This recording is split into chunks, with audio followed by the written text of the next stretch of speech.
Welcome back my YouTube channel struggle agriculture पर मैं आपका हार्दिक स्वागत करता हूं। आज का हमारा लेक्चर रहेगा गुणोत्तर श्रेणी। आज गुणोत्तर श्रेणी का मॉडल पेपर कराया जाएगा, इसमें आपको कोई डॉट नहीं बचने वाली है, बिल्कुल A to Z कॉन्सेप्ट आपकी क्लियर होने वाली है। ठीक है, तो आइए चलते हैं सबसे पहले बेसिक इन्फॉर्मेशन लेते हैं गुणोत्तर श्रेणी की कि क्या क्या आपको फार्मूले याद करने हैं, क्या क्या किस कॉन्सेप्ट को आपको फॉलो करना है। तो आज वो सबसे पहले बताते हैं, उसके बाद में क्वेश्चन को सॉल्व करवाना स्टार्ट कर देंगे। सबसे बात आती है कि सबसे पहले जीपी होती क्या है, गुणोत्तर श्रेणी होती क्या है। ज्योमेट्रिकल प्रोग्रेशन ये क्या होती है,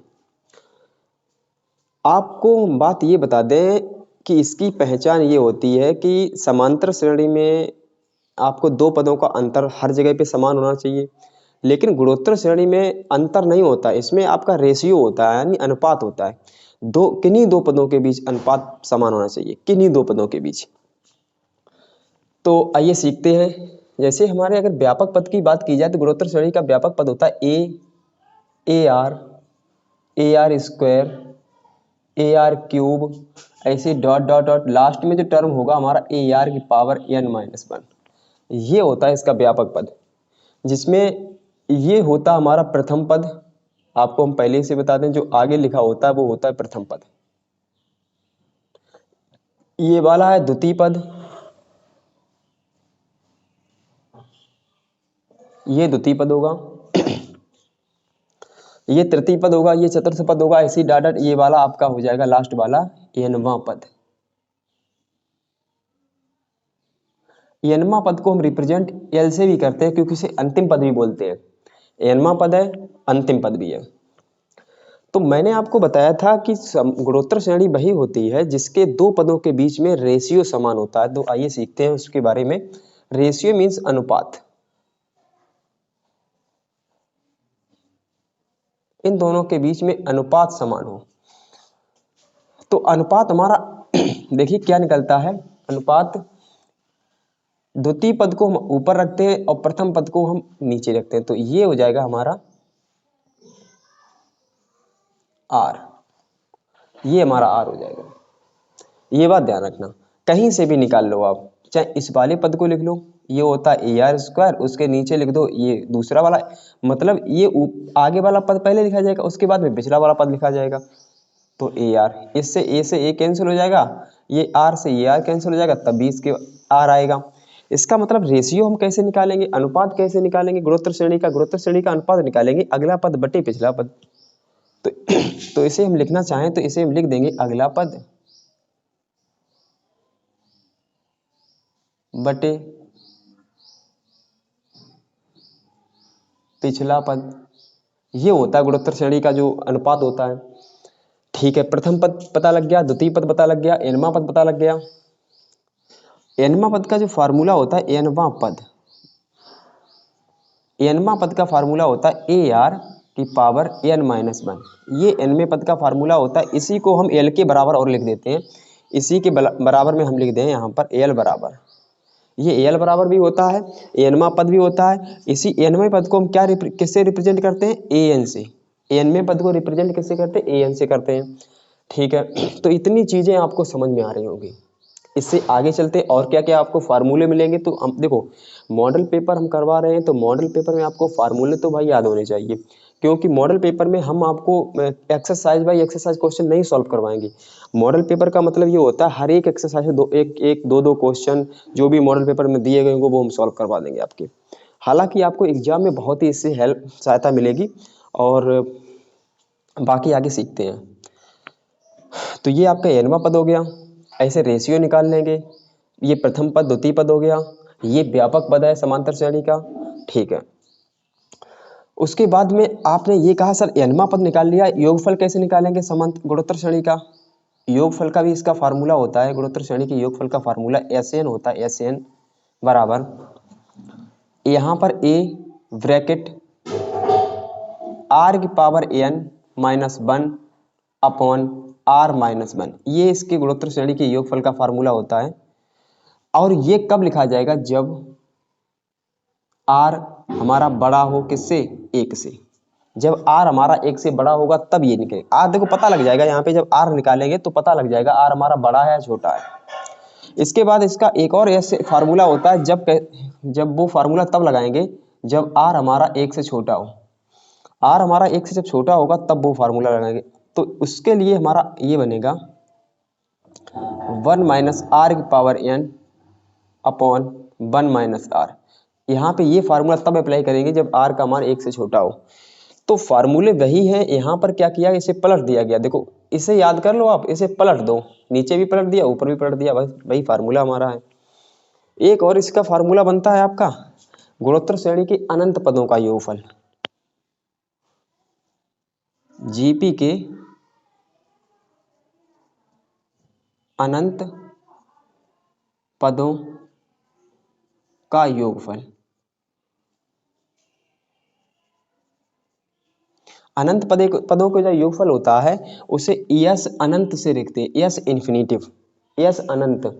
तो ये फार्मूला होता है आपका ए अपॉन 1 माइनस आर।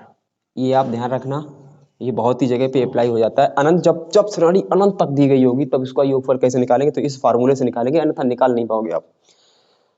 तो ये आपके 2-3 फार्मूले हैं, बहुत छोटे मतलब सिंपल से फार्मूले हैं। ये फार्मूला इससे ये कन्वर्ट हो जाएगा, ये याद हो जाएगा। ये formula A upon 1 minus R कितना सिंपल दिया गया है। एनवा पद आपका ए आर की पावर दी गई है एन माइनस 1, ये ओनली आर की पावर है, ये ओनली आर की पावर है, ए आर की पावर एन माइनस 1, नहीं तो ए की पावर कर दो, ये गलत हो जाएगा फिर।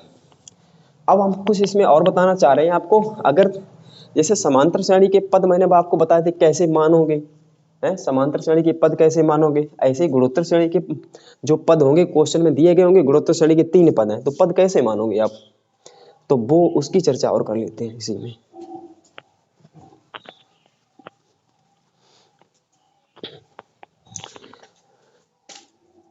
जीपी के पदों का चयन, अगर जैसे पहला पॉइंट है 3 पदों की बात हो रही हो, 3 पदों का चयन कैसे करेंगे वो भी देख लो पहले।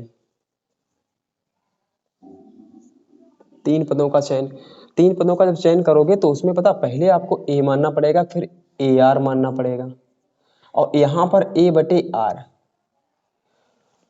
इधर ए बटे आर, इधर ए आर, इधर बीच में ए, तो ये 3 पद मानोगे। दूसरा 4 पद कैसे मानोगे, 4 पदों का चयन कैसे करोगे, तो 4 पदों का चयन करने के लिए देखो ध्यान रखना, ये 3 पद 3 होते हैं विषम, 3 जब विषम होते हैं तो उसका जो रेशियो निकलेगा यानी अनुपात निकलेगा, जो विषम होता है उसका अनुपात विषम निकलता है। अनुपात कैसा निकलेगा, विषम। विषम का मतलब 1 आर आना चाहिए, 1 आर आएगा। अगर इसका अनुपात निकालो तो 1 आर आएगा। जैसे यहाँ पे मैंने लिख दिया ए आर बटे ए, तो ए से ए कैंसिल हो जाएगा, तो कितना आ रहा है, 1 आर आ रहा है। विषम है तो विषम आर आएगा, सम है तो सम आर आएगा। इसका मतलब यहाँ पर जो अनुपात निकलेगा कैसा कैसा निकलेगा, सम निकलेगा। तो सम हमारा आएगा तो यहाँ पे लिख जाएगा ए आर और ए आर क्यूब, यहाँ पे लिख जाएगा आपका ए बटे आर और ए बटे आर क्यूब। जो इधर साइड में किया जाएगा वो, और जो इधर साइड में चलेंगे तो आर को गुणा में करना पड़ेगा, इधर साइड में चलेंगे तो आर को उतने ही आर को भाग में करना पड़ेगा। तो ये 4 हो गए हमारे। अगर मैं 5 पद तीसरा पॉइंट 5 पद अगर मानने पड़े, ये इंपॉर्टेंट है, आप ये मैं समझना कि ये हम बेफालतू में बता रहे हैं। 5 पद अगर लिखोगे तो ये इसमें विषम आना चाहिए, ये 3 पद तो पहले लिख लो, ये वाले, ये 3 पद पहले लिख लो और यहाँ पे कह दो ए आर स्क्वायर। तो इधर साइड में यही बढ़ना पड़ेगा हमें, ए अपॉन आर और ए अपॉन आर स्क्वायर, ये हमारे पद हो गए 5 पद। तो ये 3 4 5 मोस्टली आपको यही याद करने पड़ेंगे, 3 पद 4 पद 5 पद। तो कैसे, अब इसके बाद में हम इसके बाद में एक और पॉइंट हम सीखते हैं, यदि 3 संख्याएं जीपी में हैं तब, यदि 3 संख्याएं जीपी में हैं तो उसका आप गुणोत्तर माध्य कैसे निकालोगे। जैसे मान लो ए वी सी, ये तीन संख्याएं हैं, तीनों संख्याएं गुणोत्तर श्रेणी में है। तो इसका गुणोत्तर माध्य हमारा बी होगा, बी स्क्वायर इक्वल टू ए सी। बीच वाली संख्या का स्क्वायर कर दो और दोनों का गुणा कर दो, लेकिन इसका कंप्लीट गुणोत्तर माध्य आ जाएगा बी बराबर अंडर रूट ए सी। तो गुणोत्तर माध्य हमारा होता है बी बराबर अंडर रूट ए सी। ये आप ध्यान रखना, ये भी आपका इंपॉर्टेंट रहेगा। तो जैसा कि हमने आपको बताया था समांतर श्रेणी वाले जो मॉडल में जब मैंने पढ़ाया था, समांतर श्रेणी भी पढ़ाई चल रही है, क्लासेस भी चल रहे हैं उसके। यहाँ पर इसका अगर समांतर माध्य निकालेंगे तो बीच वाली संख्या का गुणा कर देंगे और आगे और पीछे की संख्या को जोड़ देंगे, तो ये होता हमारा समांतर माध्य। ये होता क्या? समांतर माध्य। अर्थमेटिक मीन, ये अर्थमेटिक मीन होता है और वो उधर साइड में हमारा ज्योमेट्रिकल मीन होता है, यानी गुणोत्तर माध्य होता है। वो गुणोत्तर माध्य भी हमारा है। तो ये हमारे क्वेश्चन है, वो फार्मूले हैं। अब आइए, अब हम क्वेश्चन की तरफ चलते हैं। जैसा कि मैंने कंप्लीट आपको समझा दिया है, अब हम क्वेश्चन की तरफ चलते हैं। 1 बाय 1 क्वेश्चन सोल्व करेंगे और आप भी सोल्व करोगे, और देखना अभी आपकी गुणोत्तर श्रेणी कंप्लीट करवा देंगे, पूरी गुणोत्तर श्रेणी का मॉडल पेपर कंप्लीट करवा देंगे। और आप देखिए डेली आपका कोई इनको एक न एक मॉडल पेपर आएगा। इसके बाद में हरात्मक श्रेणी का मॉडल पेपर आएगा, फिर आप बता देना, कंटिन्यू चलता ही रहेगा, मॉडल पेपर कंटिन्यू चलते रहेंगे। फर्स्ट क्वेश्चन दिया गया गुणोत्तर श्रेणी 5 दिया गया, 10 दिया गया, 20 दिया गया, ऐसे डॉट डॉट। कहा गया कि 8वां पद ज्ञात कीजिए, का 8वां पद ज्ञात करना है। और 8वां पद निकालने के लिए आपको पता 9वें पद का फार्मूला अप्लाई करना पड़ेगा। an का मान क्या होता है? ए आर की पावर n-1। an का यही तो फार्मूला होता है, ए आर की पावर n-1। तो ये आपका हो गया। यहाँ पर हमें a चाहिए और रेशियो चाहिए, तो a पहले निकाल लो। प्रथम पद इसका क्या दिया गया? a बराबर दिया गया 5, और r निकालेंगे तो आप कहोगे सर 10 से बटे, पहले 10 लिखो उसके बटे में 5 लिख दो, तो r हो जाएगी 2। ठीक है, जैसे 20 बटे अगर हम 10 करेंगे तो भी 2 आएगा, 10 बटे 5 करेंगे तो भी 2 आएगा। बात समझ में आ रही है? पहले ये संख्या लिखेंगे, फिर इसके बाद में बटे में ये संख्या लिखेंगे हम आर निकालने के लिए। गुणोत्तर श्रेणी की बात कर रहे हैं, और समांतर श्रेणी में डी निकालना पड़ता है। डी कैसे निकालते हैं? डी हम ऐसे निकालते हैं, 10 - 5 कर देंगे तो ये 5 निकल आएगा। बट ये समांतर श्रेणी है ही नहीं, हर जगह पे अंतर समान नहीं है उसका, ये तो गुणोत्तर श्रेणी है, इसका अनुपात हर जगह पे समान होगा। तो इसमें मान अप्लाई कर दो। हमें कौन सा मान निकालिए? ए 8 निकालना है, तो ए 8वां हमें निकालना। तो एन का मान तो आपका 8 है ही, ए का मान 5 है, आर का मान आपका 2 है, एन का मान कितना है? 8 है। 8वां पद निकालना है, ऐसे ब्रैकेट लगा दो 5, और ये हो जाएगा आपका 2 की घात 7। और आपको जैसा कि आपको मालूम है 5 × 2 की घात 7 का मान क्या होता है? 2 की घात 7 का मतलब 2 × 2 2 × 2 7 बार। तो 2 × 2 7 बार करेंगे, 2 × 2 × 2 × 2 7 बार लिखना है, क्योंकि घात 7 है। कितना हो गया? 4 3 7, 2 दूनी 4, दूनी 8, दूनी 16, दूनी 32, दूनी 64, दूनी 128। ये 5 × 128। अब 5 का गुणा कर दो भाई, आपका आंसर हो जाएगा। 5 × 8 = 40, 5 दूनी 10, 4 14, 5 × 5 = 6, 640 आपका आंसर हो गया। आपसे यही तो पूछा गया था, 8वां पद निकालिए। 8वां पद हमारा ये हो गया 640। ठीक है, इसके बाद आपका क्वेश्चन रहेगा, देखिए कोई कहीं पे कोई डाउट बचती है तो आप कमेंट में जरूर कर सकते हो। इसका दिया गया कौन सा पद -384, बस ये भी हमारा क्वेश्चन सही है। हर टाइप के क्वेश्चन करवा देंगे इसमें मॉडल पेपर में। बताइए कि गुणोत्तर श्रेणी 3 दी गई है, -6 + 12 -24 प्लस डॉट डॉट डॉट, ये हमारी गुणोत्तर श्रेणी दी गई है। इसमें ये कहा गया का कौन सा पद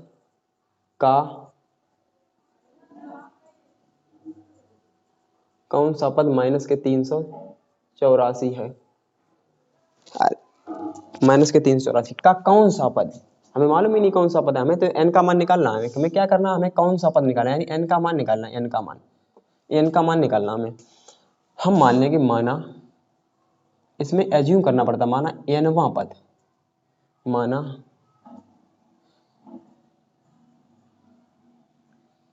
nवां पद बराबर -384।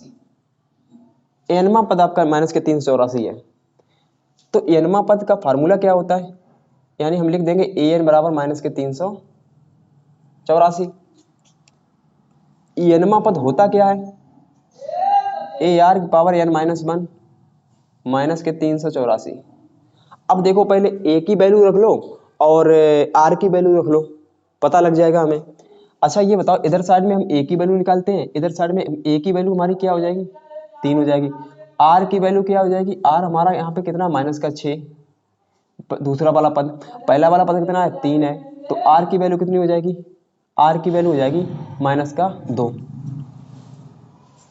बात समझ में आ रही है, आर की वैल्यू आपकी माइनस की 2 हो जाएगी। दोनों वैल्यू यहाँ पे रखो, अगर हम दोनों वैल्यू रखेंगे तो ए की वैल्यू तो 3 है, आर की वैल्यू है आपकी माइनस का 2, यानी माइनस का 2, और घात किसकी इस पे कितनी है n माइनस 1, तो ये हो जाएगा माइनस के 384।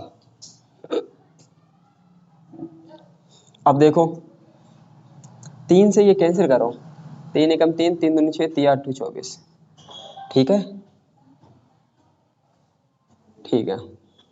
यहाँ पे माइनस का 2 की घात n माइनस 1 और बराबर में आपका दिया गया माइनस के 128। तो आप यहाँ पे ये देखो, आप यहाँ पे ये देखो, आप यहाँ पे ये देखो, माइनस से माइनस कैंसिल हो जाएगा, ठीक है, कैंसिल कर लेंगे अपने लोग। या फिर देखो एक चीज और है, यहाँ पर देखो माइनस का ये घात किस पे है, ये घात आपकी पता, ये घात आपकी माइनस 2, यहाँ पे घात पे n माइनस 1 है, तो माइनस चिन्ह अभी बाहर हम निकाल नहीं पाएंगे। माइनस चिन्ह क्यों नहीं बाहर निकाल पाएंगे, माइनस चिन्ह बाहर तब निकाल पाएंगे जब यहाँ पे घात सम हो, सम होगी तो ये प्लस हो जाएगा, विषम होगी यहाँ पे तो माइनस रहेगा यहाँ पे, तो वो चीज हमें देखनी है यहाँ पे।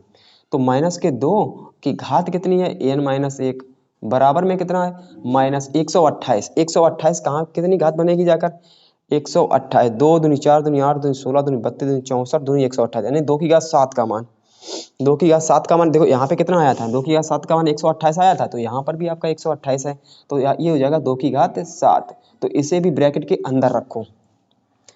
क्यों अंदर रखें, क्योंकि यहाँ पर अगर हम पता ये माइनस चिन्ह को अगर बाहर रखेंगे, माइनस चिन्ह को बाहर रखेंगे तब भी ये माइनस का है, अगर इसे अंदर हम कर देंगे तब भी ये माइनस का है। पता कैसे, जैसे हम तुमसे ये कहें कि माइनस 1 की घात 7 लिखा है या माइनस 1 की घात 3 लिखा है, तो आप कहोगे सर माइनस का 1 आएगा, तो ये माइनस माइनस की घात 3 का मान माइनस होता है, यानी माइनस की घात 7 का मान भी माइनस होगा, क्योंकि विषम संख्या जो विषम संख्या लिखी हुई है इसका जो माइनस की घात करते हैं तो वो माइनस ही रहता है। ऐसे यहाँ पर अगर यहाँ पे लगा दें तब भी ये रहेगा तो माइनस का ही। अब हम यहाँ पे तुलना कर लेते हैं, देखो आधार की तुलना करें, आधार यहाँ पे माइनस का 2, यहाँ पर भी माइनस का 2 है, तो यहाँ पे हो जाएगा n माइनस। अब हम देखो आधार हमारे समान है तो घातों की तुलना कर लेते हैं, आधार समान होने पर घातों की तुलना की जा सकती है, तो n माइनस 1 की वैल्यू से आता है, तो n का मान कितना हो जाएगा 8। तो ये कितना माइनस के 384, ये कौन सा पद है, 8वां पद है। आगे देखो, आप लोग सभी लोग नोट भी करते रहो और डाउट बचे, जो भी डाउट तुम्हारी बच जाए या डाउट को कमेंट बॉक्स में भी लिंक कर सकते हो। इसी प्रकार क्वेश्चन नंबर 3 क्या है, 2 6 18 54 का 7वां पद ज्ञात कीजिए। बहुत सिंपल है, ऐसे निकाल सकते हो। ये इसमें 8वां पद पूछा गया तो इसमें 7वां पद पूछा गया, तो यहाँ पे A7 लिखना है, यहाँ पे 7 कर देना, यहाँ पे 7 कर देना, जो भी यहाँ पे। चलो एक क्वेश्चन यहाँ पे, ये वाला जो क्वेश्चन हम बता रहे हैं इस क्वेश्चन को वहाँ पे नोट कर देते हैं, ठीक है। ये आपको क्वेश्चन स्वयं लगाना, 2 6 18 54 डॉट डॉट डॉट का 7वां पद, 7वां पद, और 7वां पद यहाँ पे 7 हो जाएगा, यहाँ पे 7 हो जाएगा, और ए का मान यहाँ पे 2 है, 2 यहाँ पे हो जाएगा, और आर का मान निकाल लेंगे, आर हमारा कितना निकलेगा, आर निकलेगा 6/2 यानी 3, तो ये 3 हमें आर की जगह पे 3 रखना है। तो इस बिल्कुल सेम कंडीशन यही है, तो आप ये लगा लेना।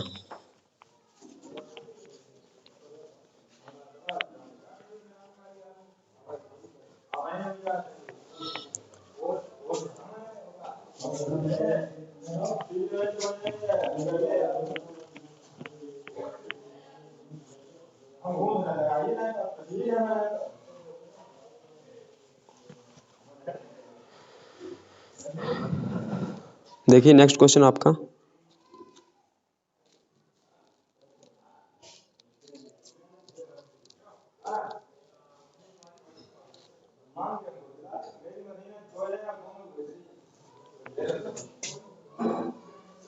Question number 4।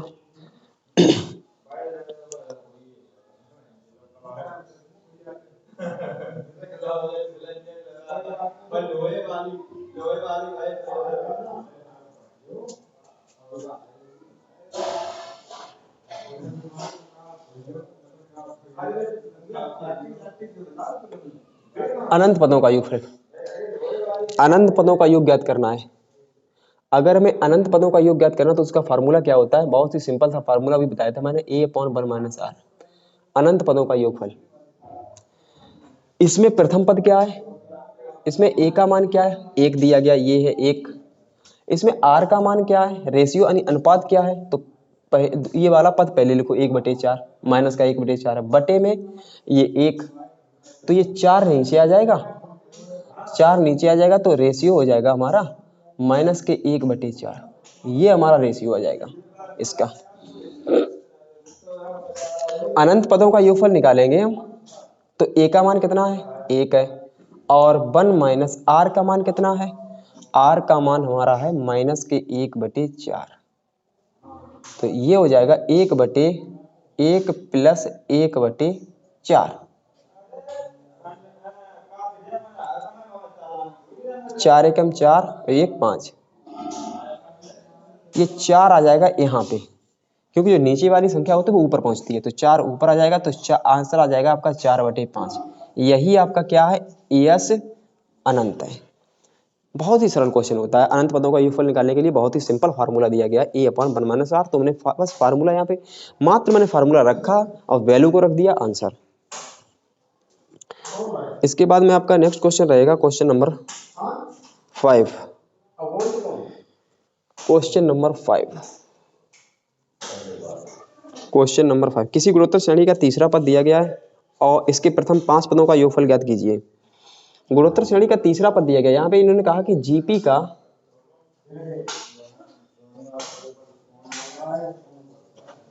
गुणोत्तर श्रेणी का तीसरा पद कितना दिया गया, तीसरा पद दिया गया 8।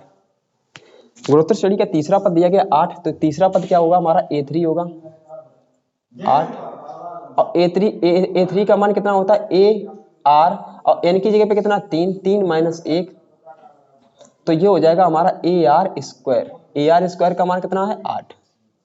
अब AR² का तो मान 8 आ गया, बात ये समझ में आ रही है, फार्मूला होता है AR की घात n - 1, तो n का मान तो 3 है, तो 3 - 1 कर दिया हमने यहाँ पे AR² हो जाएगा। देखिए इसके प्रथम 5 पदों का गुणन हमें पूछा गया, प्रथम 5 पदों का गुणनफल ज्ञात कीजिए। प्रथम 5 पदों का गुणनफल, प्रथम 5 पदों का गुणनफल क्या होता है वो देखते हैं। पहला पद हमारा होता है a1, दूसरा होता है a2, तीसरा होता है a3, a4, a5, इन सभी का गुणा करना है। तो प्रथम पद जो a1 होता है उसे लिखते हैं a, और द्वितीय पद को क्या लिखते हैं, द्वितीय पद को लिखते हैं ar, और तृतीय पद को लिखते हैं AR², और चतुर्थ पद को लिखते हैं AR3, और पांचवें पद को लिखते हैं AR⁴। ध्यान रखना, अगर हम A3 निकालेंगे तो घात 1 कम हो जाएगी। A3 की घात कैसे कम हुई, देखो पहले A3 निकाला था तो क्या हुआ था, AR² हो गया था। ऐसे A4 निकालेंगे तो AR³ हो जाएगा, ऐसे A5 निकालेंगे तो AR⁴ हो जाएगी, तो मतलब एक घात कम हो जाती है फार्मूले में n - 1 होता है, इसीलिए a कितनी बार लिखा है, 5 बार, तो a की घात कितनी हो जाएगी, 5। r कितनी बार, 1 घात ये, 2 घात 3, 3 6, 6 4 10, r की घात कितनी, 10। तो क्या हम इसे ऐसे लिख सकते हैं, AR² पूरे की घात 5। बताओ, अगर हम इसे अलग अलग सॉल्व करेंगे तो a की घात 5, r की घात 5 दूनी 10, तो AR² की वैल्यू क्या, 8, तो इस पूरे की वैल्यू क्या, 8, 8 की घात कितनी है, 5, पूरे की वैल्यू कितनी है, 8, 8 की घात कितनी है, 5, तो ये 8 की घात 5 है, तो इसका मतलब 8 का गुणा में 5 बार करना पड़ेगा, 5 बार करना पड़ेगा, 8 का गुणा हमें 5 बार करना पड़ेगा। गुणा करते हैं फिर, इन सभी का गुणा करेंगे। 64 64 यानी ये हो जाएगा 64 और 8 घात 3 का मान होता 512।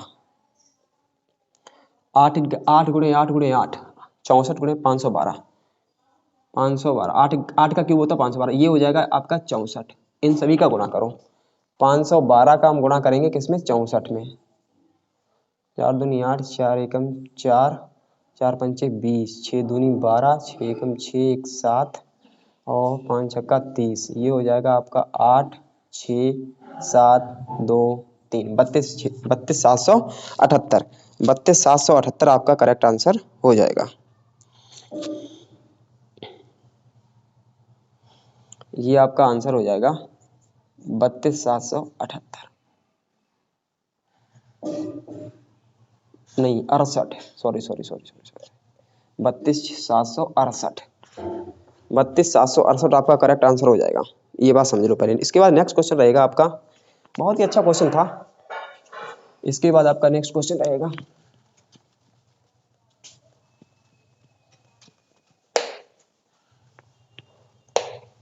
इसके बाद आपका नेक्स्ट क्वेश्चन, कितने पदों का योग 242 होगा। अरे योग पूछा गया है। क्वेश्चन नंबर आपका 6, श्रेणी दी गई है 2 6 18 डॉट डॉट डॉट कि कितने पदों का योग 242 है, यानी कितने पदों का योग कितना है 242। कितने पदों का योग, माना n पदों का योग, माना n पदों का योग कितना है 242, n पदों का योग 242 है। तो SN लिखना पड़ेगा हमें, SN 242। और ध्यान रखना ये गुणोत्तर श्रेणी है, तो गुणोत्तर श्रेणी के n पदों का योगफल पहले तो हम r निकालते हैं। इसका r हमें पता लग जाए, फिर उसके बाद में r के हिसाब से हमें फार्मूला लिखना पड़ेगा। तो हम इसकी r अगर निकालते हैं, यहाँ पे r हमें अगर निकालेंगे तो ये हो जाएगा 6/2, इसका मतलब है 3। और देखो r का मान 3 है तो r का मान 1 से बड़ा है। जब r का मान 1 से बड़ा है तो उसके लिए फार्मूला हो जाएगा a ब्रैकेट r की घात n माइनस 1 बटे r माइनस 1, ये इसका फार्मूला लगता है 242। अब हमें करना क्या, अब हमें इसमें मान को रखना है, मान को बिल्कुल सही से रखो। r का मान 3 है, a का मान 2 है, रखो इसमें। a का मान 2 है तो यहाँ पे रख दो। r का मान 3 है, पहले ब्रैकेट लगाओ, 3 की घात 1 n माइनस 1 और यहाँ पे आपका बचेगा 3 माइनस 1 242। ये 3 माइनस 1 ये क्या है 2 हो जाएगा, 2 से 2 कैंसिल हो जाएगा तो कम क्या बचेगा 3 की घात n माइनस 1 बराबर 242। 3 की घात n और 1 को उधर ले जाएंगे तो ये हो जाएगा 243। अब ये 243 3 के कितने घात का मान होता है, 243 3 की घात का मान होता है। इसे अगर नहीं आप जानते हो तो 243 का फैक्टर कर लो। 243 का फैक्टर करेंगे 3 गुणे 81 बचेगा, 3 8 24 3 1 3, 81 को लिखेंगे 3 3 9 3 27 3 81। इसका मतलब ये ओवरऑल 3 की घात 5 हो जाएगा, ये ओवरऑल हो जाएगा 3 की घात, और यहाँ पे तो n का मान था, कोई बात नहीं, 3 की घात n, ये हमारा 3 की घात 5 बचेगा। आधार देखो दोनों के समान हैं, घातों की तुलना कर देंगे, घातों की तुलना करने से n का मान आ जाएगा 5। घातों की तुलना करने से n का मान 5 हो जाएगा। बताओ ये कौन सा, किस पद का योगफल, कितने पदों का योगफल तुम्हारा 242 है, तो हमारे 5 पदों का योगफल 242 है। बात समझ में आ रही है, बिल्कुल कायदे से क्वेश्चन को लगाना है। समांतर श्रेणी और गुणोत्तर श्रेणी में अलग अलग फार्मूले होते हैं, ये नहीं फार्मूले आप वही सेम अप्लाई करते रहो, पहले चेक करो कि समांतर श्रेणी है या गुणोत्तर। अगर क्वेश्चन में नहीं लिखा है तब भी आपको पता करना पड़ेगा समांतर श्रेणी या गुणोत्तर श्रेणी है, तो डायरेक्ट आप क्वेश्चन नहीं सॉल्व करो एकदम हाँ आनंद फानंद में डायरेक्ट क्वेश्चन याद लगाने लगे और उसका आंसर ही नहीं आया। इसके बाद नेक्स्ट क्वेश्चन, इसके बाद हमारा नेक्स्ट क्वेश्चन रहेगा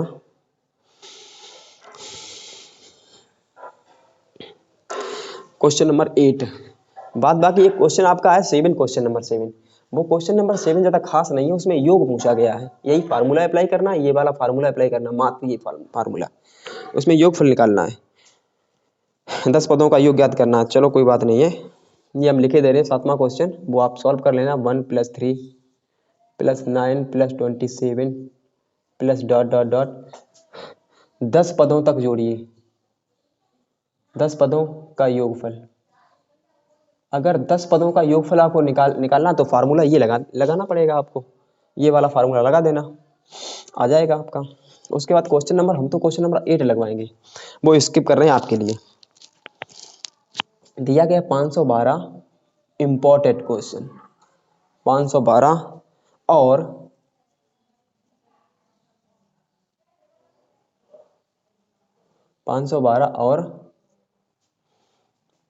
-16 के बीच 4 गुणोत्तर माध्य ज्ञात कीजिए।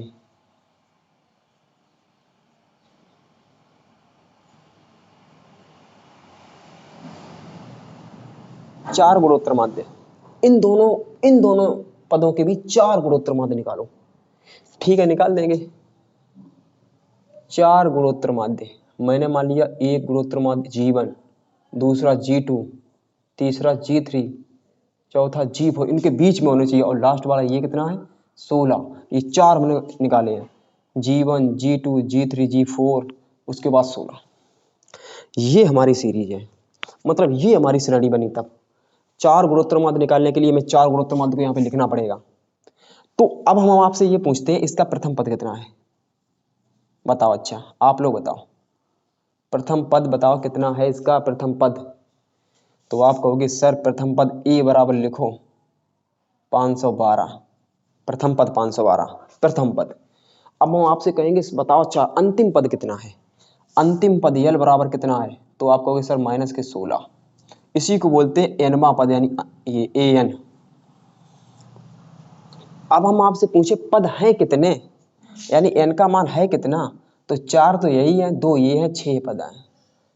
ठीक है, 6 पद ये हो गए। तो आप कहोगे सर ऐसा करो कि यहाँ पे nवें पद का फार्मूला अप्लाई कर दो। अगर हम nवें पद का फार्मूला अप्लाई करेंगे तो पद तो है 6, यानी nवें पद का फार्मूला होता है an = a r power n-1, ये होता है फार्मूला। अब ये फार्मूला होता तो यहाँ पर n का मान है कितना, n का मान तो 6 है, a 6, तो ये हो जाएगा a का मान कितना 512, r का मान कितना, r का मान तो अभी निकाल नहीं पाओगे, r का मान हमारा ऐसी r रख दो। यहाँ पर n का मान कितना 6, 6 से अगर 1 माइनस कर देंगे तो 5 बचेगा। चलो अभी देख लेते हैं हम। तो a 6 का मान ये निकल आया, a 6 का मान ये निकाल लिया अपने लोगों ने। ठीक है,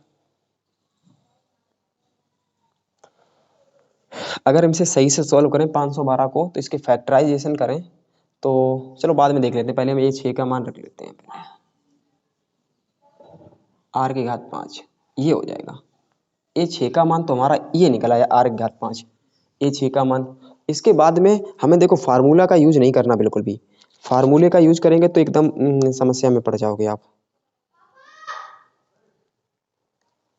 आप ध्यान रखो, ए 6 का मान वैसे है कितना, ए 6 का मान है कितना, जैसे मान लो ये दिया गया है an, अंतिम पद है कितना ए 6 का मान, तो ए 6 का मान तो ये है, अंतिम पद है कितना ये है ए 6 का मान।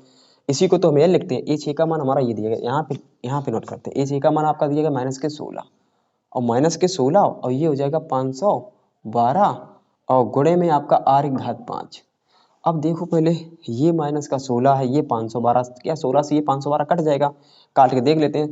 16 से ये 512, 16 3 48, कितना बचा 48 3 51, 32 हो गया, 16 दूनी 32। तो ये इधर लाएंगे तो ये माइनस का 1/32 हो जाएगा, और यहाँ से r की घात 5 है। अब आप कहोगे सर ऐसा करो, इस 1/32 को ऐसे लिख दो 1/2 और पूरे की घात 5, और यहाँ पर क्या r की घात 5। अब बताओ घातें समान हैं, दोनों में घातें समान हैं तो हम आधार की तुलना कर लेंगे। अगर दोनों आधार समान है तो घातों की तुलना कर लेंगे, बात एक ही है। तो यहाँ पर अब हम r बराबर हमारा हो जाएगा -1/2, r बराबर हो जाएगा -1/2। अब r बराबर हमारा -1/2 निकला है। बस हम यही चाहते थे, a का मान मालूम है, r का भी मान पता लग गया। अब G1 G2 G3 G4 सब निकाल लेंगे, जितने भी गुणोत्तर माध्य होंगे।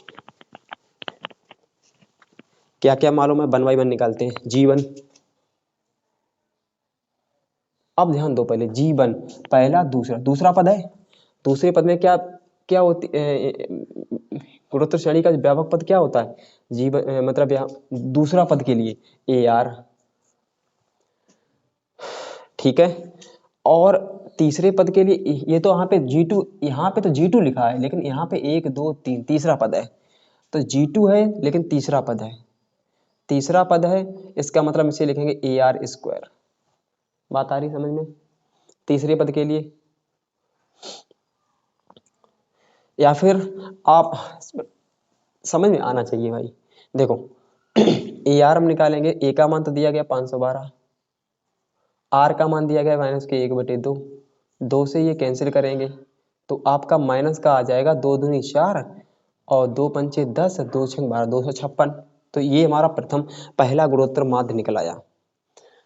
उसके बाद AR² देख लो 512 और फिर -1/2, इसका कर दो स्क्वायर, तो ये आ जाएगा 512 गुणे 1/4, 4 से कैंसिल करो इसे तो ये आ जाएगा 4 एकम 4, ये हो जाएगा 11, 4 दूनी 8 और बचा यहाँ पे 3 और 4 अट्ठे 32, तो ये 128 G2 का मान निकल आया।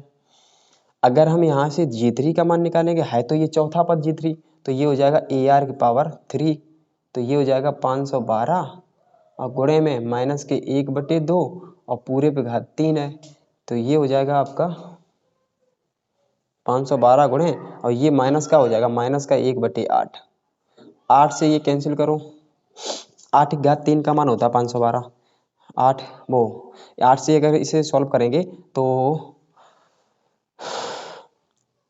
ये बचेगा आपका 8 छंग 48 और 3 और 8 चौको 32, इसका मतलब हो जाएगा -64। ये हो जाएगा आपका G3 का मान -64। एक और रह गया हमारा G4।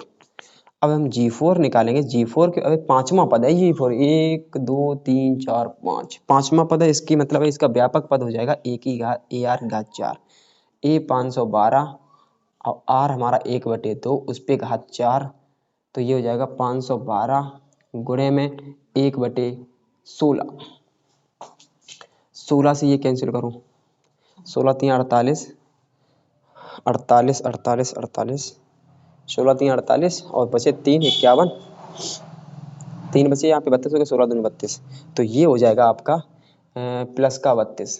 तो ये हमारे चारों गुणोत्तर माध्य पद निकला। ये अच्छा क्वेश्चन था। इस क्वेश्चन में आपको डाउट तो यहाँ पे तो नहीं है? G1 G2 G3 G4 इसमें हम बताओ गुणोत्तर श्रेणी का व्यापक पद जो होता है वो AR AR², मैंने पहले ही आपको बता दिया था, AR3, AR⁴ और इसके बाद इस A का मान है 512 और इसका मान है -16 इधर साइड में यहाँ पे। अब बताओ G1 का मान AR नहीं हुआ, G2 का मान AR², G3 का मान AR3, G4 का मान AR⁴। अब तो समझ में आ रहा होगा। तो ये पूरी कैलकुलेशन आपकी है। ये बहुत अच्छा क्वेश्चन है। इस टाइप का क्वेश्चन आ भी सकता है आपके एग्जाम में, तो आप लोग बहुत ही ध्यान से समझते रहना कि ये क्वेश्चन क्या है। इसके बाद नेक्स्ट क्वेश्चन आपका है,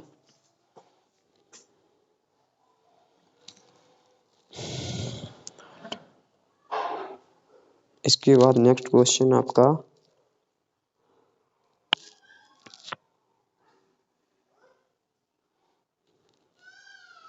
8 क्वेश्चन हो चुके हैं। 9वां क्वेश्चन आपका रहेगा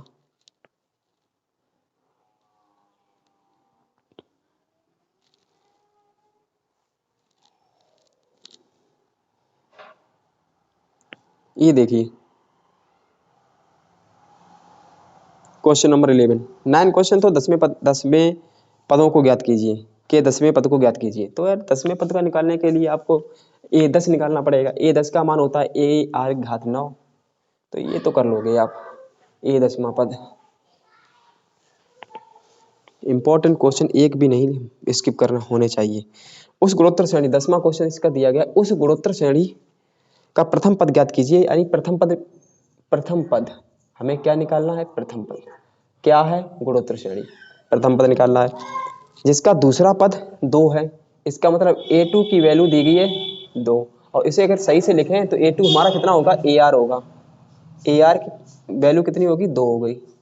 a2 यानी 2, ar कितना 2, और अनंत पदों का योग कितना है, अनंत यानी यस अनंत, अनंत पदों का योगफल है कितना, 8, यानी यस अनंत का मान दिया गया 8। हमें प्रथम पद निकालना है। ठीक है, देखिए यस अनंत की वैल्यू होती है a/1 माइनस r, इधर 8 है। a का मान हमें मालूम नहीं, ar का मान हमें मालूम है। ठीक है, चलो देखते हैं। अगर हम आपसे ये कहें यहां से r की वैल्यू क्या है, तो आप कहोगे कि सर 2/a। r की वैल्यू कितनी है, 2/a। अगर हम क्रॉस वाइज मल्टीप्लाई करें तो ये हो जाएगा a बराबर 8 और 1 माइनस r, ये हो जाएगा। अब यहीं पे r की वैल्यू रख दो, a 8, अगर हम r की वैल्यू रखेंगे तो 2/a हो जाएगी। समझ में आ रही, बताओ भाई। a, अब यहाँ पे हम क्या करेंगे, 2 का गुणा कर देंगे, वो 8 का गुणा कर देंगे तो 8, और यहाँ पे हो जाएगा हमारा माइनस के 16/a, ये हो जाएगा। इसे इधर लाएंगे तो a प्लस 16/a बराबर 8, इनका हम लासा लेंगे तो ये हो जाएगा a² प्लस 16/a बराबर 8। तो ये हो गया हमारा। यहीं पे अब देखते हैं इसका क्रॉस वाइज मल्टीप्लाई, यहाँ पे मैंने लासा लिया है, a लासा आ गया तो a का गुणा a में a² प्लस 16/a। तो इन अब क्रॉस वाइज मल्टीप्लाई कर लो, तो cross wise multiply a² plus 16 बराबर 8a। 8 को इधर लाओ, देगा समीकरण बन गया, देखो a के पदों में प्लस 16 बराबर 0। अब आपको 16 के ऐसे फैक्टर करने हैं जो हमें जोड़ने से 8 मिल जाए। 16 को देखो बताओ, 4 गुणे 4 लिख सकते हैं, अगर हम 4 और 4 को जोड़ेंगे तो 8 मिल जाएगा। ठीक है, मिल जाएगा।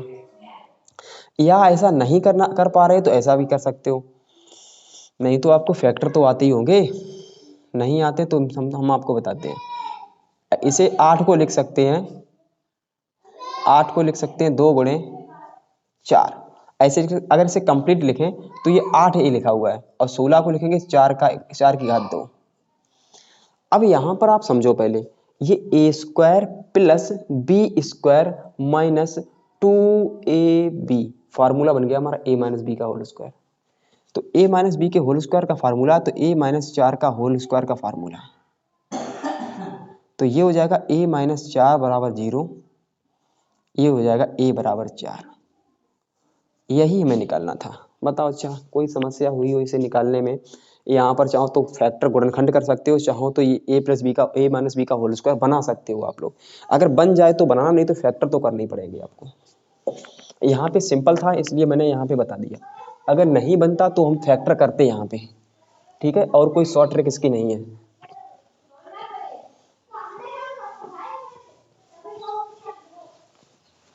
ठीक है, इसके बाद आपका नेक्स्ट क्वेश्चन रहेगा क्वेश्चन नंबर, बहुत ही सिंपल से क्वेश्चन है मॉडल पेपर में। 11वां क्वेश्चन, बेहतरीन क्वेश्चन, वेरी मोस्ट इंपॉर्टेंट। ये 11वां क्वेश्चन बहुत ही अच्छा क्वेश्चन है। देखिए y बराबर दिया गया x plus x² plus x³ plus dot dot dot, इसमें दिया गया तथा x और y धनात्मक एवं इकाई से कम है, तो सिद्ध कीजिए। इसमें यही नहीं पता है, सिद्ध करना है x, सिद्ध करना हमें क्या सिद्ध करना वो लिख लो पहले। x बराबर y/1 प्लस y, ये हमें सिद्ध करना है, या y+1 लिख लो या 1 + y लिख लो। इसके बाद आप समझ लो, पहले मैं ये सिद्ध करना, तो पता यहाँ पर यही नहीं कहा गया कहाँ तक ये संख्या गई है, तो कहाँ तक गई, तो इसका मतलब ये अनंत तक गई होगी, उधर अनंत तक गई होगी। बताओ, ये कहा गया तो 10 पदों तक, 20 पदों तक, n पदों तक, नहीं कुछ बताया, अनंत पदों तक होगा। फिर तो हमें मालूम है अनंत पदों का योगफल क्या होता है, आपको भी मालूम है, पहले तो इसका प्रथम पद श्रेणी जो दी गई है इसका प्रथम पद हम लिख लेते हैं। प्रथम पद हमारा क्या दिया गया, ए का मान क्या दिया गया, एक्स दिया गया। आर का भी मान निकाल लो, दूसरा पद आपका एक्स स्क्वायर है, पहला पद आपका एक्स है, तो बचेगा आपका एक्स। आर का भी मान एक्स है और ए का भी मान एक्स है, तो इस श्रेणी का योगफल हम कैसे निकालेंगे। इस श्रेणी का योगफल निकालने के लिए हमारा फार्मूला होता है ए अपॉन 1 माइनस आर, ये फार्मूला है। इस पूरी श्रेणी का योग हो जाएगा इस फार्मूले से। ठीक है, देखते हैं। y इक्वल ए की वैल्यू क्या, एक्स, और 1 माइनस आर की वैल्यू क्या, एक्स। तो ये आया। क्रॉस वाइज मल्टीप्लाई करो इसका, तो ये एक्स आएगा, एक्स इधर y का गुणा हो जाएगा y माइनस इस y का x में गुणा कर देंगे तो एक्स वाई। हमें मान निकालना x बराबर, तो x वाले टर्म को इधर लेके आओ। जब हमें x बराबर मान निकालना है तो x वाले टर्म को इधर लेके आओ, तब मान निकल पाएगा। देखो इसे x इधर लाएंगे तो ये x है प्लस एक्स वाई बराबर y, यहाँ पे x कॉमन, ये आ जाएगा 1 प्लस y बराबर y। बताओ, अच्छा हमें तो x की वैल्यू चाहिए, x की वैल्यू हमें चाहिए यहाँ पर, तो x की वैल्यू निकालो, बाकी को उधर भेजो। तो x यहाँ पर हमारा निकला है x, और ये आ जाएगा हमारा y अपॉन 1 प्लस y। बताओ, सिद्ध हो गया हमारा।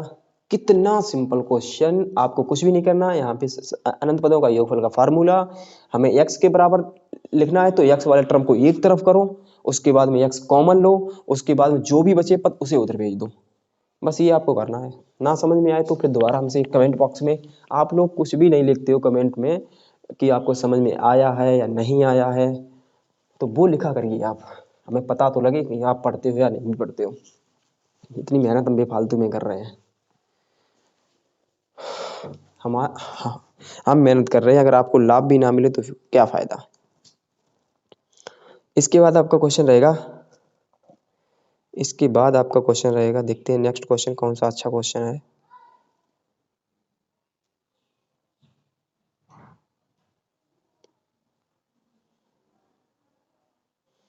Question number 13। इसके बाद आपका इस मॉडल पेपर में क्वेश्चन नंबर जो 13 दिया गया वो देखते हैं पहले। बहुत ही बेहतरीन क्वेश्चन है। यदि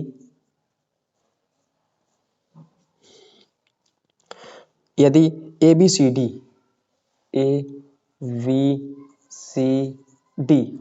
किसमें है, इन GP, ये गुणोत्तर श्रेणी में है। अगर ये गुणोत्तर श्रेणी में है तो आप यही तो कहोगे सर ये गुणोत्तर श्रेणी में है तो हर पदों के बीच में इसका अनुपात होगा बराबर होगा, हर पदों के बीच में अनुपात बराबर होगा। तो ये गुणोत्तर श्रेणी में है तो हर पदों के बीच अनुपात बराबर होगा, इसका मतलब B/A बराबर C/V बराबर D/C, इन सभी का जो अनुपात होगा वो रेशियो R के बराबर होगा। अनुपात क्या दिया गया इसमें, सिद्ध में क्या करना वो देख लो। अरे सिद्ध करने से कोई घबराना नहीं है, बिल्कुल अब कॉन्सेप्ट सब क्लियर हो चुके हैं। एक भी क्वेश्चन आपका ऐसा नहीं जो तो आपको परास्त कर दे। B माइनस C का whole square, C minus A का whole square, D minus B का होल स्क्वायर, हमें प्रूफ करना है A माइनस D का होल स्क्वायर। ठीक है, इसे प्रूफ करने से यहाँ से हमें एक कॉन्सेप्ट मिलेगी, वो हम कॉन्सेप्ट देखते हैं। सभी की वैल्यू निकाल लें, A की B की वैल्यू निकाल लें, C की निकाल लें, D की निकाल लें, सभी की वैल्यू निकाल लें और यहाँ पे रख देंगे, आंसर आ जाएगा। चलो B upon A equal to क्या है, R, तो B की वैल्यू क्या आ जाएगी, AR, A का गुणा R में हो जाएगा तो AR। इसी प्रकार अगर हम C की वैल्यू, इन दोनों को इसके बराबर करें तो C की वैल्यू क्या हो जाएगी, B का गुणा करो R में तो BR, तो BR और B की वैल्यू क्या है, AR है, तो यहाँ पे रखो B की जगह पे हम रखेंगे AR और AR पहले ही से था, हो जाएगा AR स्क्वायर। B की वैल्यू AR है, C की वैल्यू AR स्क्वायर हो जाएगी। इससे हम इसी प्रकार आप D की वैल्यू निकाल सकते हो, AR क्यूब हो जाएगी।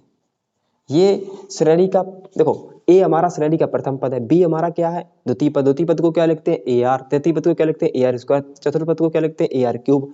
तो इसे आप समझने में कोई परेशानी नहीं है। और प्रथम पद अगर एक ही वैल्यू अगर लिखना चाहे, एक ही वैल्यू तो आपकी ए है, प्रथम पद एक ही वैल्यू क्या है ए है, और फिर ए आर, फिर ए आर स्क्वायर, फिर ए आर क्यूब। अब हम लेफ्ट हैंड साइड लेके चल रहे हैं। अगर हम लेफ्ट हैंड साइड लेके चल रहे हैं तो लेफ्ट हैंड साइड की जो भी वैल्यू निकले और इसकी जो भी वैल्यू निकले वो इक्वल हो जाए। देखते हैं हम। अच्छा, ये लेफ्ट हैंड साइड है यहां से लेकर यहां तक। बी का मान क्या है, बी का मान आपका ए आर है, ए आर माइनस सी का मान क्या है ए आर स्क्वायर, इस पे कर दो वर्ग। सी क्या है हमारा, सी है हमारा ए आर स्क्वायर, ए हमारा ए है, इसकी कोई वैल्यू नहीं, ए हमारा ए ही है। फिर डी की वैल्यू क्या है A R cube minus A R और स्क्वायर, ये वैल्यू मैंने सभी की रख दी।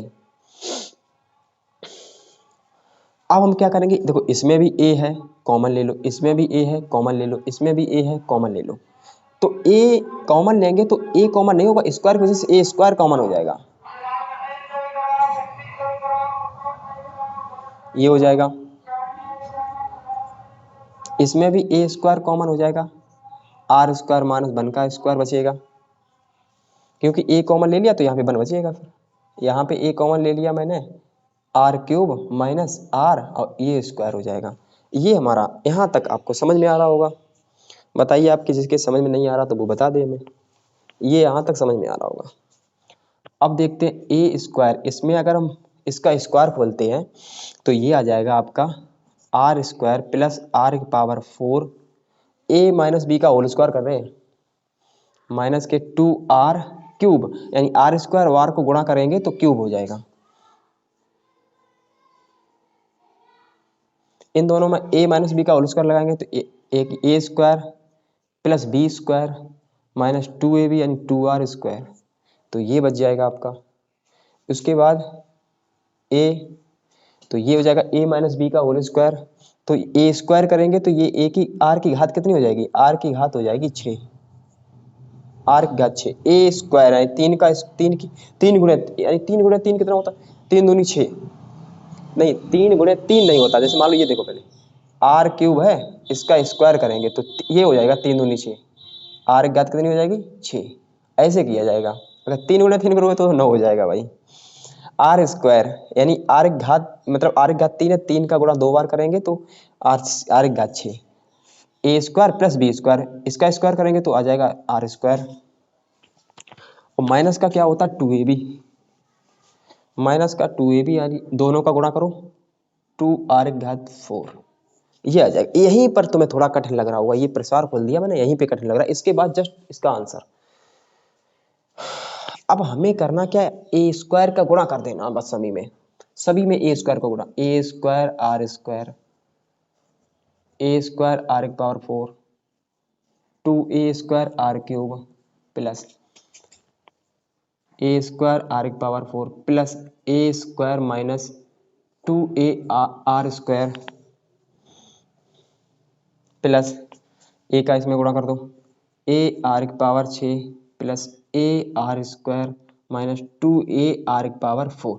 अब देखो कैंसिल क्या हो रहा है, A square R square plus का, या कहीं पे माइनस का लिखा, A square R square, A square R square कहीं नहीं लिखा, ए स्क्वायर आर की पावर 4, ए स्क्वायर आर की पावर 4 यहाँ पे है, और कहीं पे है नहीं है। यहाँ पे देखो 2a square R cube, 2a square R cube, 2a square R cube कहीं पे है, कहीं पे नहीं है भाई। एक मिनट अभी देखते हैं। ठीक है कोई बात नहीं, ये तीनों पद नहीं कटे, कोई बात नहीं, ये भी नहीं कटा। ए स्क्वायर कहीं पे है माइनस का, A square R square, A square R square कहीं पे मिस्टेक तो नहीं हुई है, एक बार चेक कर लेते हैं, एक minute. A R minus A R square, एक मिनट, सी की value A R square minus A R cube minus A R, ठीक है। यहाँ पे बचा आपका आर माइनस आर, ठीक है, आर स्क्वायर, यहाँ पे बचा आर स्क्वायर माइनस वन, यहाँ पे बचा आर क्यूब माइनस आर। अब इसे देखते हैं, इसका A square plus B square minus two A B, ठीक है, और फिर यहाँ पे A square plus B square minus के टू ए बी, ठीक है, यहाँ पे A square plus B square minus के टू ए बी, ठीक है, ए स्क्वायर आर क्यूब, कहीं पे ए स्क्वायर आर, यहीं पे लिखने में कहीं पे तो कहीं गलती हो गई, A square R power four minus के two A square R cube, ठीक है, A square R power four, फिर ए स्क्वायर माइनस के टू, ओ यहाँ पे ए स्क्वायर है, यही गलती होगी थी भाई, ए स्क्वायर है यहाँ पे, इसका मल्टीप्लाई इसमें करेंगे तो ये हो जाएगा माइनस के two A square R square, two A square R square. आगे देखते हैं कहीं पे गलती तो नहीं, यहाँ पे भाई गलती हुई है, यहाँ पे गलती हुई है, माइंड मिस्टेक है, आप लोग ध्यान सुधार लेना। तो ये हम ए कॉमन लेंगे तो यहाँ पे ए स्क्वायर आएगा, हर किसी में ए square A square A square लिखा है तो यहाँ पर भी ए स्क्वायर आएगा, गलतियाँ सभी पे हो सकती हैं। तो यहीं पे गलती ये हुई है कि हर जगह पे ए स्क्वायर होगा, ए स्क्वायर होगा, ए स्क्वायर होगा। अब देखते हैं, ए स्क्वायर आर स्क्वायर यहाँ पे है, ए स्क्वायर आर स्क्वायर यहाँ पे, इसे और इसे, ये टू हो जाएगा, two A square R square, और two A square R square कहाँ पे है, two A square R square यहाँ पे माइनस का, ये दोनों है प्लस के, कैंसिल, ए स्क्वायर आर की power four, A square R की पावर फोर यहाँ पे है, और ये प्लस का है, ए स्क्वायर आर की पावर फोर, कोई बात नहीं, माइनस का एक बचेगा, तो माइनस का एक बचेगा, ए स्क्वायर आर की पावर फोर, ये माइनस लगा दो यहाँ पे, और देखते हैं ए स्क्वायर आर क्यूब यहाँ पे है, ए स्क्वायर माइनस के two A square R cube, कहीं पे है ए स्क्वायर आर क्यूब,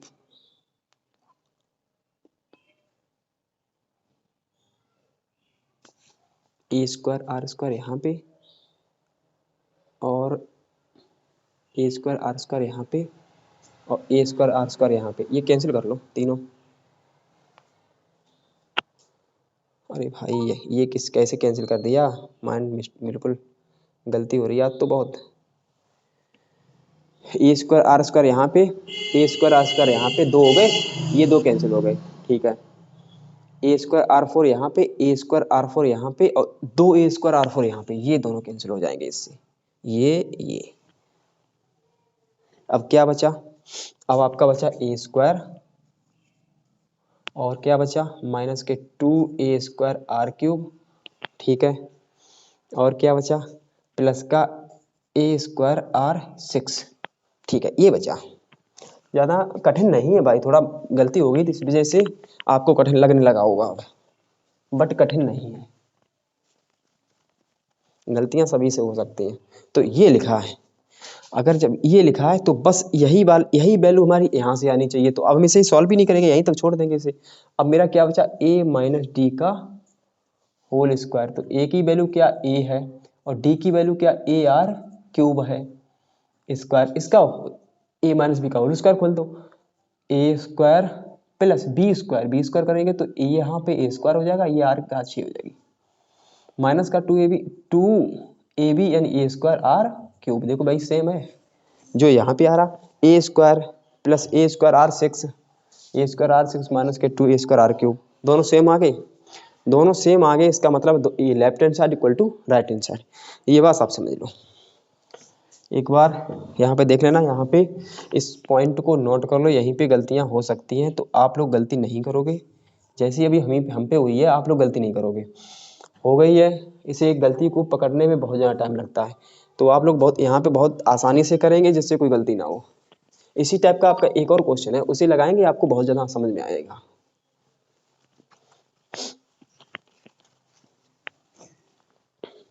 एक मिनट पानी पी लेते हैं।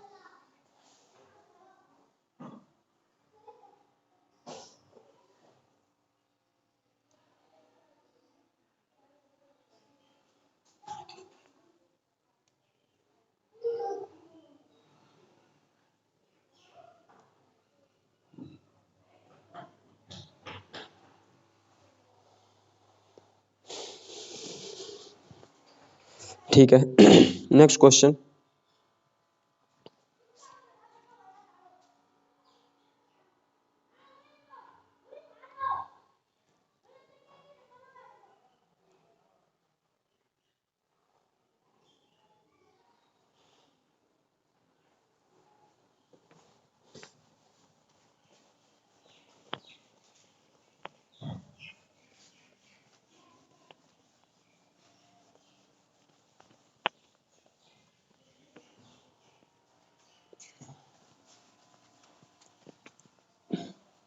देखिए इसका नेक्स्ट क्वेश्चन रहेगा क्वेश्चन नंबर 14। दो संख्याओं के बीच समांतर माध्य, दो संख्याएं हमारे पास, दो संख्याएं कौन कौन सी वो लिख लेते हैं। एक है ए, एक है बी। इनका समांतर माध्य अगर निकालेंगे तो ये समांतर माध्य ये होता है ए प्लस बी अपॉन 2, दोनों को जोड़कर बटे 2 कर दो। इसका समांतर माध्य दिया गया इन्होंने 10, तो a प्लस बी की वैल्यू हो जाएगी 10 दूनी 20। समीकरण नंबर 1 ये हो जाएगा इसका समांतर माध्य, अर्थमेटिक मीन, अर्थमेटिक मीन। और इसका इन्हीं दो संख्याओं का ज्योमेट्रिकल मीन यानी गुणोत्तर माध्य क्या दिया गया, इनका गुणोत्तर माध्य दिया गया 8। आपको पहले बता दिया था गुणोत्तर माध्य होता है दोनों संख्याओं को लिख दो, अंडर रूट लगा दो, ये 8 है। अगर इसका वर्ग करेंगे दोनों पक्षों का, इधर तो वर्गमूल खत्म हो जाएगा, उधर हो जाएगा 8 का स्क्वायर, 8 का स्क्वायर होता है 64। ये हो जाएगा समीकरण नंबर 2। अब आप लोग ध्यान समझना, हमें यहाँ पर ये संख्याएं ज्ञात करनी है, यानी ए बी का मान ज्ञात करना। एक बात समझना आप, हम इसके 64 के फैक्टर क्या क्या कर सकते हैं, जिनका गुणा करें 64 आ जाए और जिनका योग करें 20 आ जाए। हम यही भी थोड़ा समझाना चाहते हैं, आप ऐसा कर सकते हो। ऐसा आप ध्यान रखो, पहले 64 को लिख सकते हैं हम 8 गुणे 8। अगर हम 8 8 को जोड़ेंगे क्या 20 हो रहा, बिल्कुल नहीं हो रहा। एक एक हमारा पेयर बनेगा 32 दूनी 64, यानी 32 और 2 को जोड़ेंगे क्या 20 हो रहा, नहीं हो रहा। एक हमारे बनेगा 16 चौको 64। क्या बताओ इन दो संख्याओं को जोड़ने से 20 आ रहा, हाँ सर आ रहा 20। इसका मतलब एक संख्या हमारी ए का मान हमारा मान लो 20 हो गया और बी का मान हमारा 4 हो गया, क्योंकि ऐसी दो संख्याएं जो इसे भी फॉलो करें इसे भी फॉलो करें, वही हमारा आंसर होगा। अब ये संख्या इसे तो फॉलो कर रही है, क्या इसे कर रही है, नहीं कर रही है। ये संख्या हमारी इसे भी फॉलो कर रही है और ये संख्या हमें प्लस करने से 20 भी आ रहा है। या फिर ऐसा भी हो सकता है ए का मान आपका 4 भी आ जाएगा और बी का मान आपका 20 भी आ जाएगा, दोनों आपके सही है, ये दोनों, यही हमारा आंसर है। चाहो तो हम इसे दूसरे तरीके से भी बता सकते हैं, बट ये तरीका आपका अच्छा है, बेस्ट है तरीका, कोई दिक्कत नहीं है। यहाँ पे आप कमेंट कर देना, अगर आपको समझ में ना आए इस तरीके से आए तो आप कमेंट कर देना, जरूर करना कमेंट, इससे हम तुम्हें बता सकें कि हाँ इस तरीके से। दूसरा तरीका भी बता देंगे इसके लिए। इसके बाद आपका क्वेश्चन 15वां क्वेश्चन बिल्कुल सेम है। 15वां क्वेश्चन आपका दिया गया ए बी सी डी 4 संख्याएं हैं, किसमें है, इन जीपी में है, जीपी में है। ये अगर जीपी में है तो सेम आपको ये सेम कहेंगे कि सर बी अपॉन ए कर लो और बराबर सी अपॉन बी कर लो बराबर डी अपॉन सी कर लो बराबर आर कर दो। अब पता है इसमें क्या सिद्ध करना है, इसमें बहुत सिंपल सा सिद्ध करना है, बी प्लस सी और बी प्लस डी बराबर सी प्लस ए और सी प्लस डी, ये दोनों बराबर हैं। चलो इसे सॉल्व कर देते हैं।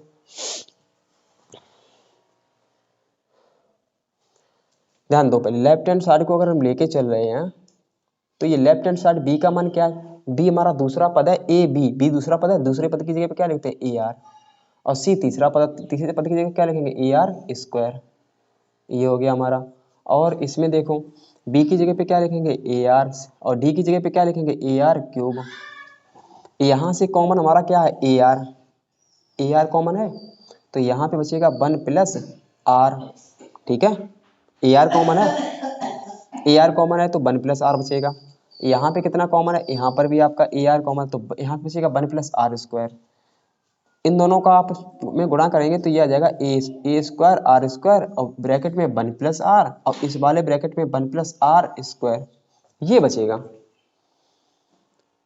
तो एक चीज ध्यान रखना, यहाँ से मैंने ए कॉमन लिया था, ए आर कॉमन लिया था, यहाँ से भी ए आर कॉमन लिया था, इन दोनों का गुणा किया, बाकी संख्या कोई दे सकती है। अगर ये भी साइड यही नंबर दे दे तो क्या हमारा सही हो जाएगा, बताओ। अच्छा अगर ये साइड भी हमें इतने के बराबर दे दे तो हम ये कह देंगे दोनों साइड बराबर हैं, ठीक है। अब बताओ right hand side, right hand side क्या है, सी प्लस ए, सी की जगह पे क्या लिखते हैं ए आर स्क्वायर और ए की जगह पे ए है हमारा, और सी की जगह पे ए आर स्क्वायर और डी की जगह पे हमारा हो जाएगा ए आर क्यूब। बताओ अच्छा यहाँ से ए कॉमन तो ये बच जाएगा इस आर स्क्वायर प्लस 1 और यहाँ से कितना कॉमन, यहाँ से हमारा हो जाएगा ए आर स्क्वायर कॉमन अगर हम ये पूरा कॉमन लेंगे तो ये बचेगा 1, इसमें बचेगा r। कितना कॉमन है? ए आर स्क्वायर। इन दोनों का गुणा ए स्क्वायर आर स्क्वायर गुणा कर रहे हैं तो ये बन जाएगा आपका, इसे सही से लिख दो 1 + r स्क्वायर और ये हो जाएगा 1 + r। बताओ ये लेफ्ट हैंड साइड हमारी, ये राइट हैंड साइड दोनों बराबर आ रही है। बताओ अच्छा, कोई मान लगाना पड़ा? मात्र ये यहाँ पे जो क्वेश्चन लगाया था थोड़ा क्रिटिकल क्वेश्चन था, बट मैंने ये दोनों क्वेश्चनों को एक ही तरीके से इसलिए लगाया कि आपका एक तरीका बहुत अच्छा हो जाए। हम उस क्वेश्चन को दूसरे तरीके से, जैसा कि मॉडल पेपर में भी दिया गया है, उस तरीके से भी लगा सकते हैं, बट आप दो तरीके सीखोगे भूल जाओगे। हमें अच्छा मेथड सीखना है, ऐसा मेथड सीखना है कि हर क्वेश्चन पे आप अलग अलग मेथड अप्लाई करोगे तो आप फिर डाउट में पड़ जाओगे, क्वेश्चन लगा नहीं पाओगे। नेक्स्ट क्वेश्चन आपका देखो, एक और अच्छा क्वेश्चन है।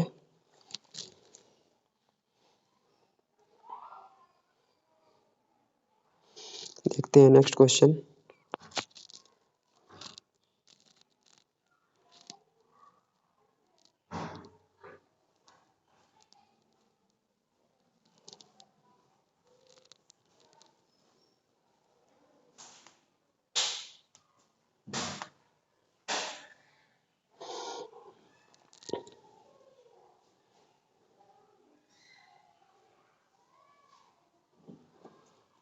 देखिए क्वेश्चन नंबर 17, एबीसी गुणोत्तर श्रेणी में है। साफ साफ कह दिया उन्होंने, ए 3 संख्याएं एबीसी किस में है? In GP. अगर ये जीपी गुणोत्तर श्रेणी में है तो हम क्या लिख सकते हैं? b² = ac। क्या हम लिख सकते हैं इसकी जगह पे b² = ac? बताओ अच्छा, अगर ये गुणोत्तर श्रेणी में है तो क्या हम लिख सकते हैं b √ ac? यही तो हमारा होता है गुणोत्तर माध्य, तो इसका स्क्वायर करेंगे तो b² = ac हो जाएगा। तथा a की घात 1/x, b की घात 1/y, c की घात 1/z। तो सिद्ध कीजिए, ये भी आपको दिया गया है पहले से। अब हमें सिद्ध करना है, क्या सिद्ध करना वो देख लेते हैं। सिद्ध हमें करना है x y z समांतर श्रेणी में है। इन्होंने ये कह दिया कि x y और z, हमें ये तो मालूम a b c ये तो गुणोत्तर श्रेणी में है। इन्होंने कहा है कि x y z ये बताओ, ये कि सिद्ध करो इन AP में होंगे या नहीं होंगे। चलो इसे AP में सिद्ध करने के लिए हमें ये सिद्ध करना पड़ेगा कि किसी भी तरीके से 2y = x + z आ जाए। AP अगर जब तीनों संख्याएं AP में होती हैं तो बीच वाली संख्या का दुगुना कर देते हैं, आसपास वाली संख्या को जोड़ देते हैं। अगर 3 संख्या गुणोत्तर श्रेणी में होती हैं तो बीच वाली संख्या का वर्ग कर देते हैं और आसपास वाली संख्या का गुणा कर देते हैं। ठीक है, अब देखो इस पे विचार करो। इस पे विचार करते हैं तो अगर हम इस पूरी इक्वेशन को k के बराबर हैंडल कर लें, k के बराबर मान लें तो a बराबर क्या आएगा? जो a का मान निकाल लो, b का मान निकाल लो, c का मान निकालो, यहाँ पे रख दो। इस समीकरण 1 में मान लो इसे समीकरण 1 डाल दिया तो यहाँ पे रख दो आके। a का मान निकालेंगे, x को इधर भेजेंगे तो ये x 1/x है तो इधर x में पहुंच जाएगी, तो a की वैल्यू हो जाएगी k की घात x। आप समझ लो पहले, x की वैल्यू अगर a की वैल्यू हो जाएगी, इधर 1/x को इधर भेजेंगे तो ये x रोटेट हो जाएगी, तो ये हो जाएगी x/1 के रूप में ट्रांसफर हो जाती है। जैसे यहाँ पे 1/x है, इधर जाएगी तो x/1 हो जाएगी, तो x/1 का मतलब क्या होता है? x होता है। तो ऐसे ही मैंने यहाँ पे लिख दिया, ये a का मान आ गया। सेम इसी प्रकार हमें b का मान निकालना, b का मान अगर निकालेंगे तो k की घात y हो जाएगी, एंड c का मान निकालेंगे तो k की घात z हो जाएगी। सभी वैल्यू को हमें क्या रखना? समीकरण 1 में रखना, इधर रख देना। b की जगह पे क्या रखना पड़ेगा? k की घात y, k की घात y और पूरे का स्क्वायर है। AC a का मान दिया गया kx और b का मान दिया गया ky नहीं kz। अब बताओ अच्छा, किसी भी स्टूडेंट ने अगर घातांक का लेक्चर नहीं देखा है तो वो घातांक का कृपया करके लेक्चर जरूर देख लें, नहीं तो यहाँ पे समझ में नहीं आएगा। हम देखो यहाँ पे लिख देंगे k की घात 2y, क्योंकि ब्रैकेट हटाएंगे गुणा हो जाएगा। आधार समान गुणा में घातें जुड़ जाएंगी तो k की घात क्या हो जाएगा? x + z। अब बताओ, इधर आधार के आधार समान घातों की तुलना कर दो तो 2y = x + z।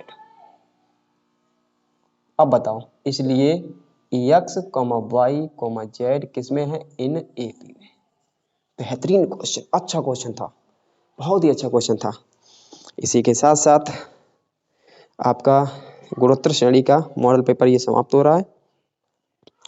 आप लोग ध्यान देना, गुणोत्तर श्रेणी की जो मॉडल पेपर है उसे आप रिवाइज करना, वीडियो को ज़्यादा से ज़्यादा शेयर करो, अच्छे जो बच्चे पढ़ने वाले हैं उन्हें ग्रुप में ऐड करो और ध्यान रखना उन्हें ये बता दो। आप देखो आपकी तरफ से तो कुछ नहीं जाने वाला है, हमारा पर्पस ये है कि आपको किसी भी तरीके से आपके पास बेस्ट कंटेंट पहुँचे। और जो बच्चे घर से बहुत परेशान हैं, पढ़ाई के लिए एफर्ट नहीं कर पा रहे, तो उनके पास अगर पहुँचेगा तो हमें बहुत खुशी मिलेगी। ठीक है, तो मेरा पर्पस यही है कि आपका कोई डाउट नहीं बचना चाहिए। आपको अगर ये समझ में आ रहा है तो वीडियो को प्लीज़ लाइक जरूर करना। धन्यवाद।